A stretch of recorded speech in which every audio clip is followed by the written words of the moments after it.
On the morning of December 21st, 1980, a woman in her 40s walked into a jail cell in Los Angeles, California.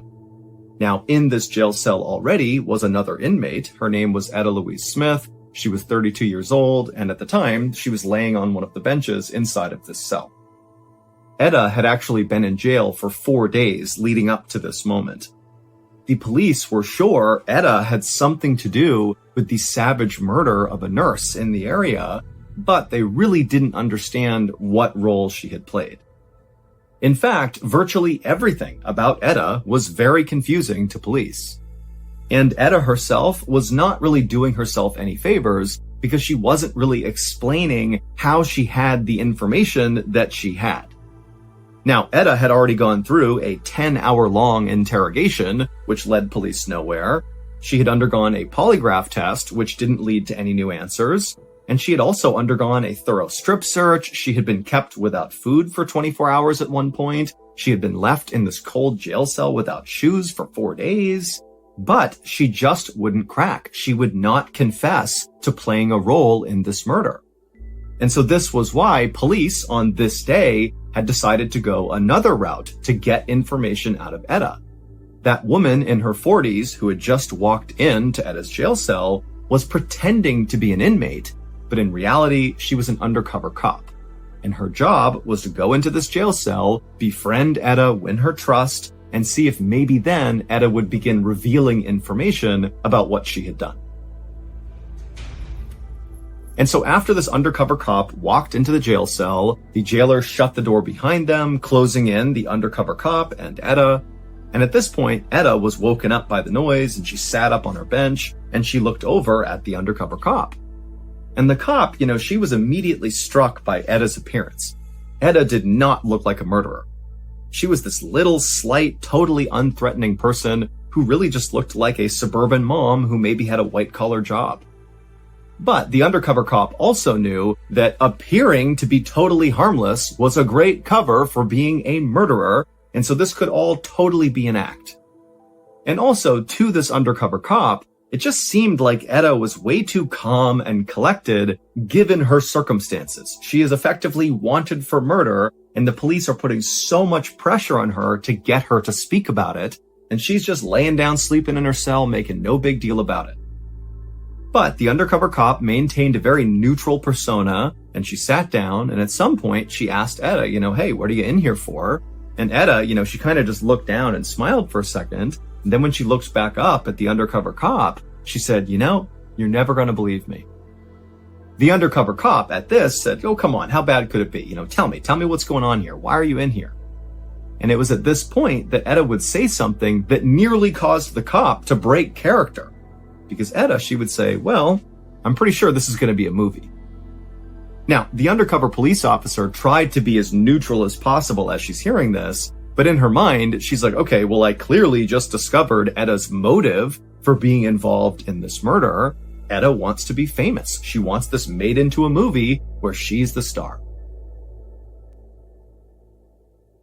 At the same time this conversation was happening, in an office within the jailhouse, a police captain was listening in on the conversation between Etta and this undercover cop.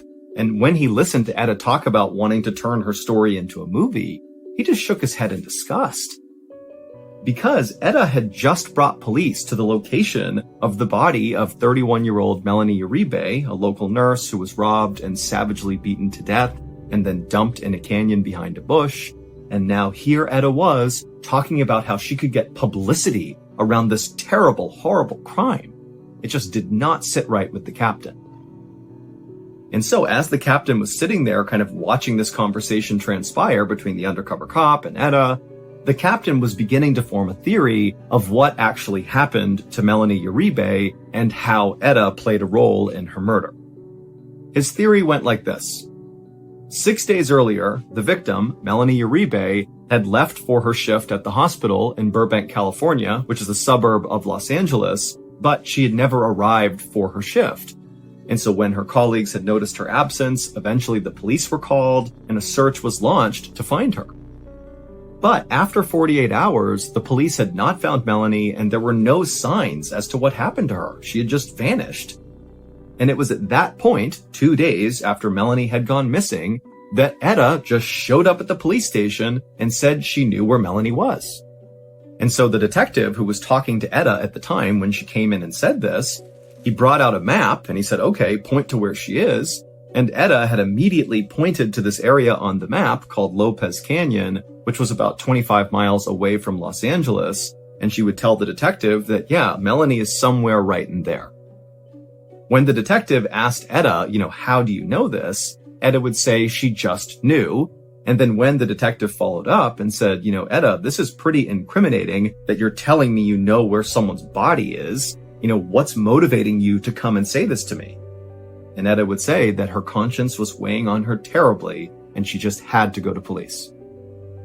Now, the detective who talked to Etta when she first came into the police station really didn't know what to make of Etta because she looked so unthreatening, and what she was saying, she was saying with a lot of confidence, and it seemed like she was really eager to help the investigation versus just clearing her conscience, which is kind of what she said she was doing.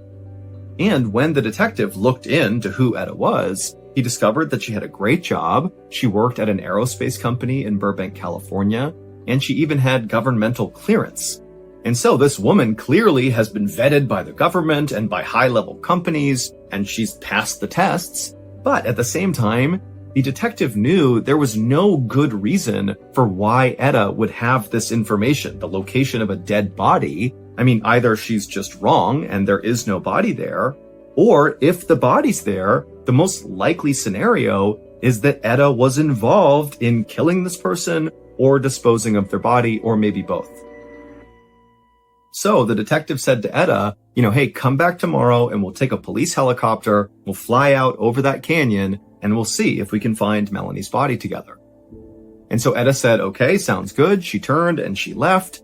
But then just an hour later, Etta came back into the police station with her 2 young kids in the car, and she would tell that detective that she actually just drove out with her kids to that canyon and had found Melanie's body. In fact, she told the detective that her 7-year-old child, who was in the car right now, had been the one to actually find Melanie's body. The detective could not believe this woman, 1, had gone out by herself to do this, but 2, had brought along her kids as well? Like, what's going on with this person? But regardless of how weird this was, the detective immediately rounded up some backup, and with Etta's help, they went out to a particular spot in this canyon. And sure enough, when they got out there, right in the spot where Etta said it would be, was Melanie's badly beaten body. And so it was at this point that the police captain had grabbed Etta and said, you're under arrest. I'm putting you in a cell because there's no way you could have known about this unless you were somehow involved. The captain thought by putting Etta in jail for a couple of days, she'd get scared and start talking. But 4 days had gone by and Etta had not cracked. She had not given up anything beyond telling the undercover police officer that she thought her story that was kind of still developing would likely be turned into a movie. And so the captain really didn't know what to do because at this point, Etta had not actually committed a crime. It was not a crime to find a dead person's body and report it to the police. And there was no evidence that actually tied Etta to the murder. All the police had was the fact that Etta came to them and told them that she knew where the body was, and then they actually found the body. But that's all they had. But the police captain would catch a break on that 4th day because he would receive a phone call that would totally change everything about this case.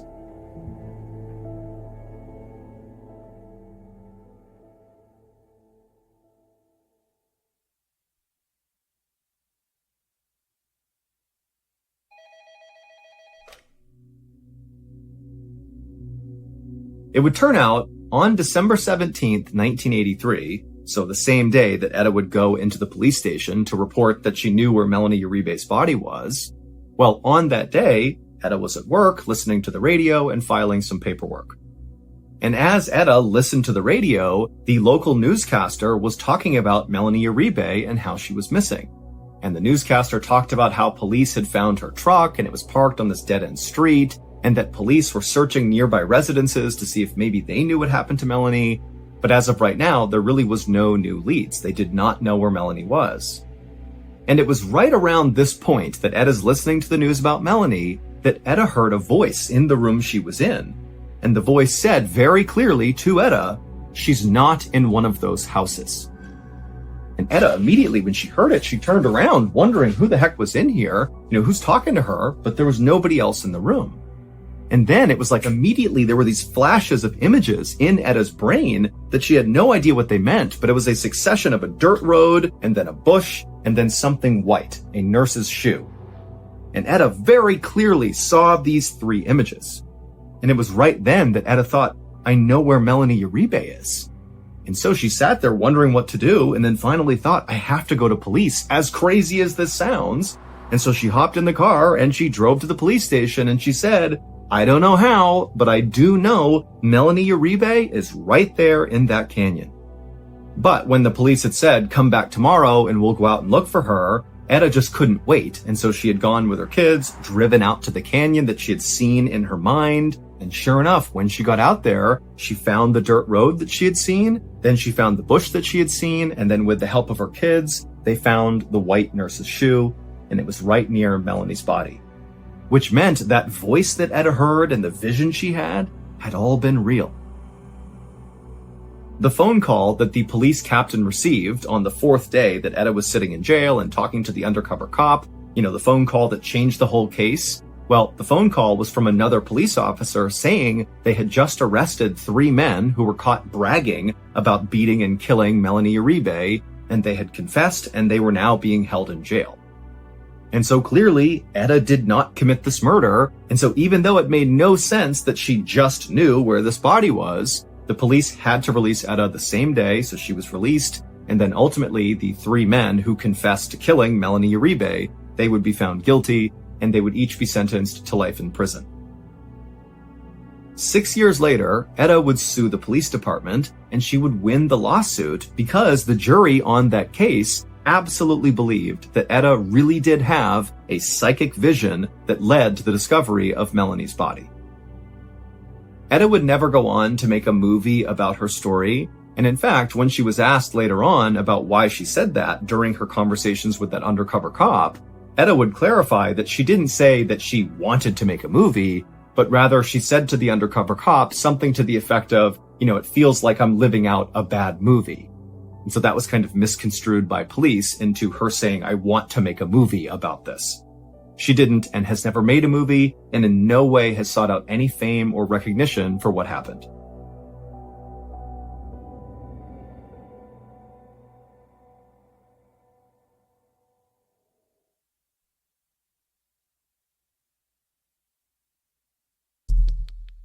Our next story is called The Burning Question.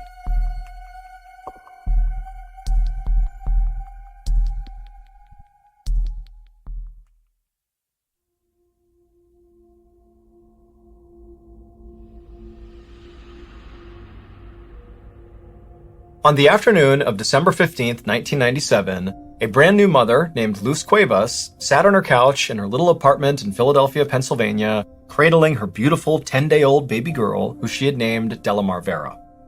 And in the room with Luz and her daughter were some members of Luz's extended family who had come over to meet the baby. And so for about an hour, the family all took turns, holding the baby and complimenting how cute her little dimples looked, and then eventually the baby started to get fussy, at which point Luz said she was going to take her upstairs and put her to bed. And so Luz brought Delamar upstairs to her nursery, and she put the baby down in her crib, and she stayed with her for a bit until Delamar finally had kind of dozed off to sleep. And so after being sure that her daughter wasn't going to stir, Luz got up and she began making her way towards the door, and right before she left, she made sure to plug in the space heater for her daughter's room to make sure it would stay warm enough while her daughter slept. And then after that, she left the room, shut the nursery door, and went back downstairs to rejoin her family. Luz's family didn't stick around much longer after Luz came downstairs, and after they were all gone, Luz realized she was totally exhausted, and her daughter was still fast asleep upstairs, and so Luz decided she would also lie down and try to take a nap herself. But as soon as she closed her eyes, she heard this loud thud sound coming from the second floor, and it sounded like something really heavy had smashed into the ground. And she's thinking, her daughter's up there. Could that be her daughter somehow falling out of the crib or something? And so Luce jumped up, sprinted upstairs, and as she looked down the hall, she could clearly see there was black smoke billowing out of her daughter's nursery. And so Luce charges down the hall, she opens up the door, and she looks into her daughter's room, and it's completely engulfed in flames. I mean, everything is on fire, but it's her baby girl in there, and so without any hesitation, Luce charges into the inferno. But when she gets up to the crib, the crib is so completely on fire that when she looks in, she can't even see her daughter. And so in a craze, she begins looking around the room, thinking maybe my daughter did fall out of the crib and she's somewhere else in the room, but everything is on fire. She can't see anything. And so as Luce is literally catching on fire and breathing in all the smoke, she's screaming for her daughter. And then a couple of minutes later, firefighters burst into the door and they literally drag Luce out of the nursery. She hasn't found her daughter. She's screaming, where's my baby? But the firefighters, they bring her outside. And just a couple of minutes later, they were able to extinguish this blaze. And after they came out of the house again, they found Luce, who had all these terrible burns in her body, and she's totally messed up from this fire. And they tell her that, unfortunately, her daughter was dead.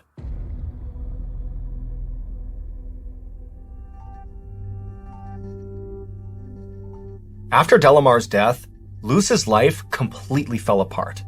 I mean, the grief was so immense. It was like she could no longer function in society. I mean, she actually retracted from the world, stopped interacting with people, didn't see her family. She wound up getting a divorce from her husband just over the grief and the sadness of losing this child. I mean, it was like her life basically ended when her daughter's life ended.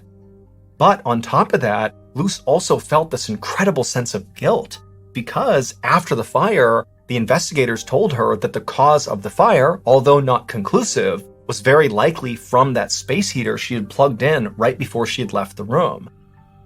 And so, of course, Luce is feeling this incredible burden for having potentially killed her daughter, but also she just began to obsess over the details because, again, it wasn't conclusive that it was the space heater. That was their best guess as to what caused the fire. And so Luce began to wonder, was it something else? Was it preventable? What was it? Basically, Luce became completely obsessed with what happened to her daughter. It was like the only thing she ever thought of for years.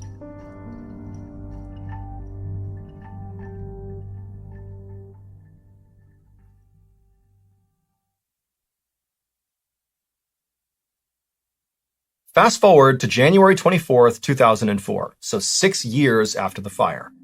And on this day, Luce was invited to a family party. There was a get-together, and, Luce basically never went to any family function or really left her house much at all. But for some reason, on this day, she decided to go out. And so she goes to this party, and when she gets there, remember, Luce has basically been a recluse for the past 6 years. And so she's not going to immediately start socializing. And so instead, she just goes in the house and kind of finds a spot in the back, kind of away from everybody else who's chatting, and just stands there, kind of people watching. And as she's doing that, something catches her attention off to the side. And when she turns to look at it and sees what it is, she immediately just freezes. 3 days later, Luce walked into the office of a local state legislator, and after saying hello, she sat down, reached into her purse, and pulled out a little plastic bag that contained a folded-up napkin. And she slid it across the table to the legislator. So he picked up the bag and stared at it inquisitively as Luce dove into this wild explanation about what was in this bag and why she was here. And at the end of this totally off-the-wall, insane-sounding story, the legislator was left just kind of staring at Luce and looking back at the bag in total shock. And then finally, after a couple of moments of silence, the legislator just said, "Okay, yeah, I'll see what I can do." It would turn out the fire was not caused by the space heater that Luce had plugged in right before she left her daughter's room. Instead, police believe after Luce came downstairs and tried to take a nap, somebody broke into her apartment, went into the nursery, and set the fire on purpose, but not before abducting the baby. And that person was one of Luce's own family members who had been at her apartment that day celebrating the birth of Delamar Vera. It was Luce's husband's cousin, Carolyn Correa. And in fact, on this same day, before the fire and before the abduction, Carolyn made a point to announce to the whole family that she was pregnant, even though she wasn't. It was just going to be her cover story for why she suddenly had this brand new baby. 6 years later, when Luce was at that family party, well, the thing that caught her attention on the other side of the room was her daughter. She literally saw her daughter, and even though she hadn't seen her in 6 years, she instantly knew it was her because of her distinctive dimples. Now, Luce knew she couldn't just suddenly yell out like, "That's my daughter!" So instead, she came up with this plan. She walked up to the girl and very discreetly said, "Hey, honey, I think you got some gum in your hair." And so as she pretended to pull gum out of the child's hair, she carefully plucked a few strands and put them inside of a napkin and put it inside of her pocket.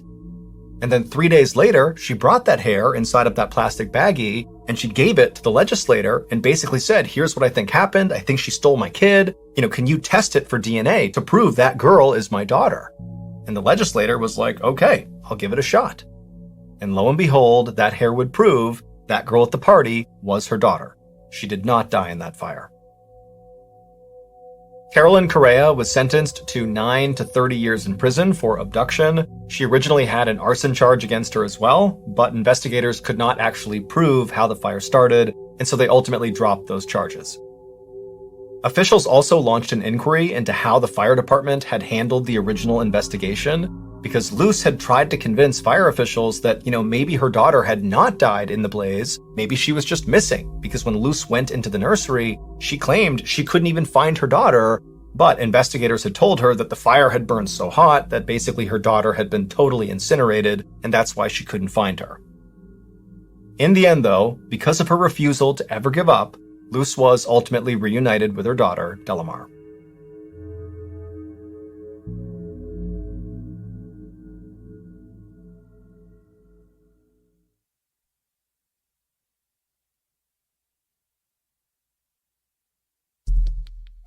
The next and final story of today's episode is called Who Said That?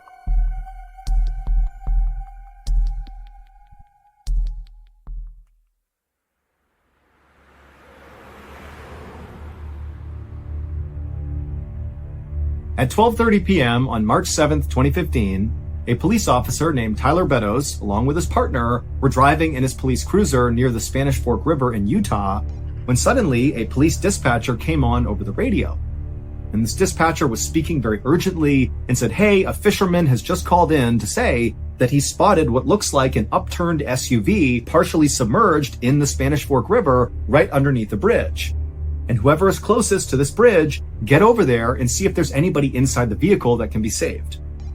And so Officer Beddoes and his partner, they knew they were very near this bridge. And so immediately they banged a U-turn, they drove to the bridge, but from the road, they looked down and couldn't see any SUV.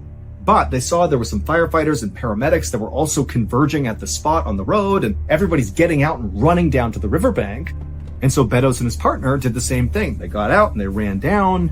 And then finally, when they got to the riverbank and they saw underneath this bridge, sure enough, there was this red SUV upturned, partially submerged. And he noticed right away that none of the doors had been opened in this SUV. And so it meant whoever was driving this vehicle when it flipped over very likely was still inside.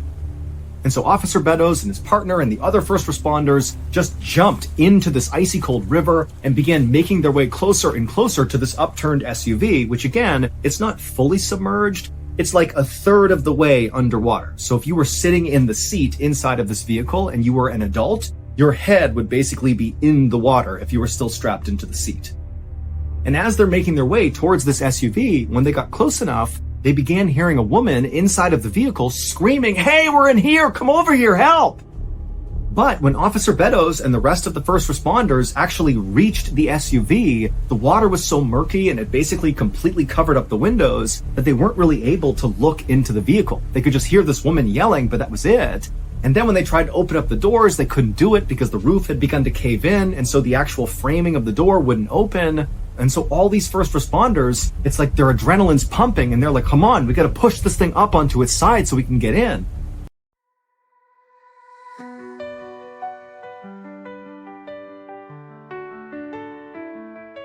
She's walking through shadows, softly treading, heart beating like a drum, it's steadily spreading. The night whispers secrets, she just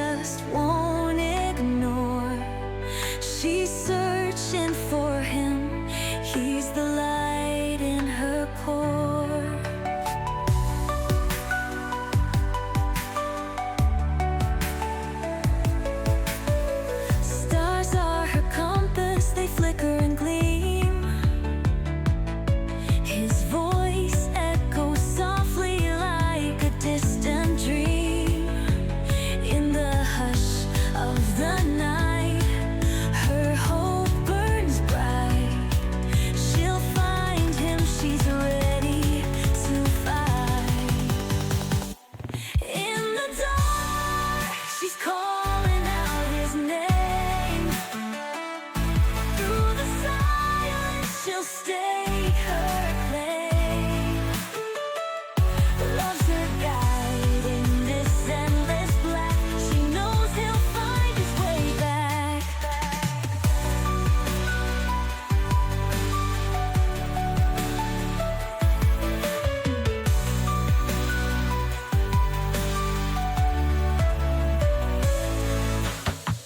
Moonlight's a witness to her silent plea.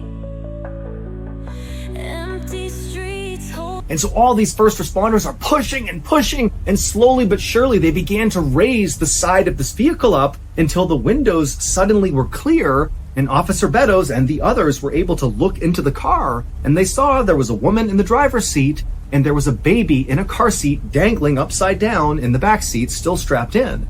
And so Beddoes began screaming, "There's a baby in here! There's a baby in here!" And suddenly it was like everybody got extra strength and they pushed this vehicle all the way up onto its side. And then one of the firefighters climbed up onto the side of the car, which now was the highest point of the car. And he reached in and he clipped the straps holding the baby who had been upside down, dangling there, cut the straps and pulled the baby out and handed the baby over to Officer Beddoes. And then the firefighter began doing the same thing to get the woman out. But Officer Beddoes, at this point, he just took this baby, he turned away, he figured the first responders will handle this woman, and he's going to take this baby to safety, because he couldn't even tell if the baby was alive or not. And so he's cradling this baby, he's rushing back through the water, back to the riverbank, and then he hands the baby over to the paramedics, and right as he does, he sees this little baby begins to move its arms and flicker its eyes, and he wanted to weep out of relief that this child was okay.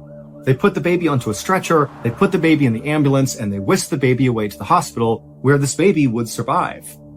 But after the baby had been taken away, Officer Beddoes turned his attention back to the SUV and back to the woman to see how she was doing, but he could tell right away from the way people were acting, all the other first responders that were still dealing with the crisis in the water, the way they were acting indicated that something is off here.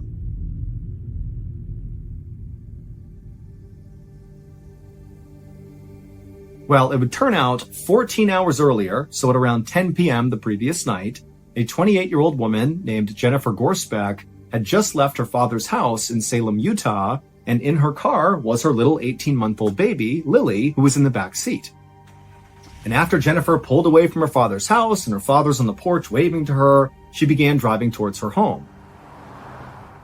But something happened around 10:30 p.m. that night. We don't know what, but something caused Jennifer to careen off the road on that bridge and flip over and land in the water. Maybe she fell asleep at the wheel or an animal jumped out, we don't know, but we know at 10:30 she careens off the bridge and she lands in that river.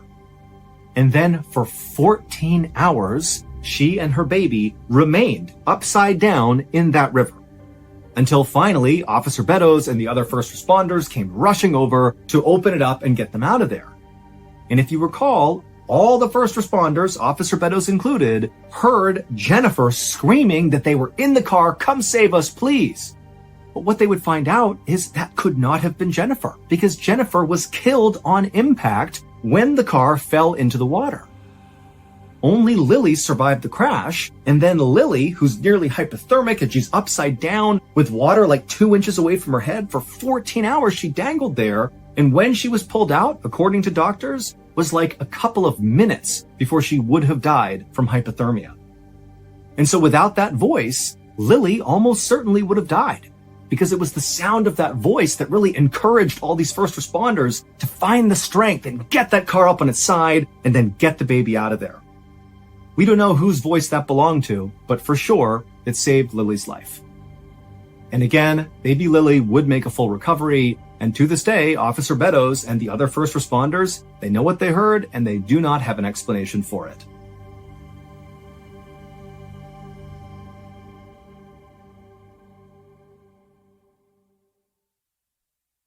A quick note about our stories. They are all based on true events, but we sometimes use pseudonyms to protect the people involved, and some details are fictionalized for dramatic purposes.